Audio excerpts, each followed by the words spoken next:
What happens when buyers have more choices? They take more, a lot more time shopping, and they buy more homes. I'm David Stark, and welcome to the East Bay Real Estate Weather Report. The number of homes on the market during June hit a 5-year high and topped pre-pandemic levels. More supply helped bring the median sales price down below $1.2 million. More choices and lower prices added up to more homes sold during June compared with the previous months and compared with June 24 and June 23. Let's look at what's happening at the local level, starting with the 880 corridor. Homes for sale, mostly up. Fremont almost double. Hayward and Newark both up more than 40%. Prices mostly down. Hayward 945 down 10%. Newark 1.2 down more than 23%. Sales mixed.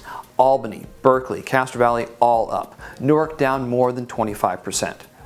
West Contra Costa County is up next. Homes for sale, mostly up. Pinole up more than 80%. Richmond 145 for sale. Prices mixed. El Cerrito at 1.6, El Sprante down to 637.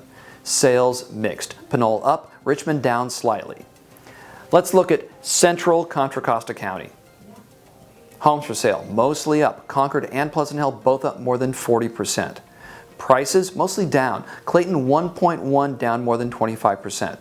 Sales mostly down. Pleasant Hill 19 sold down almost 40%. Next up is La Miranda. Homes for sale, up. Orinda 50 for sale. Prices mostly down. Moraga at 1.8 down more than 10%. Sales mixed. Orinda more than doubled. Let's look at the Tri-Valley.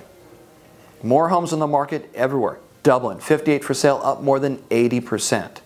Prices mostly down. Alamo down more than 10%. Dublin 1.6 down more than 15%. Sales mixed. Danville 38 sold down 45%. Pleasanton and San Ramon both up.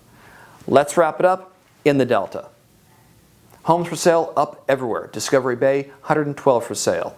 Prices mostly down or flat. Antioch 600 and Brentwood 792. Sales mostly down. Antioch and Oakley both down more than 20%. Last thought. How long were buyers shopping during June? 29 days. That's up from 18 days last June. We'll see you next month.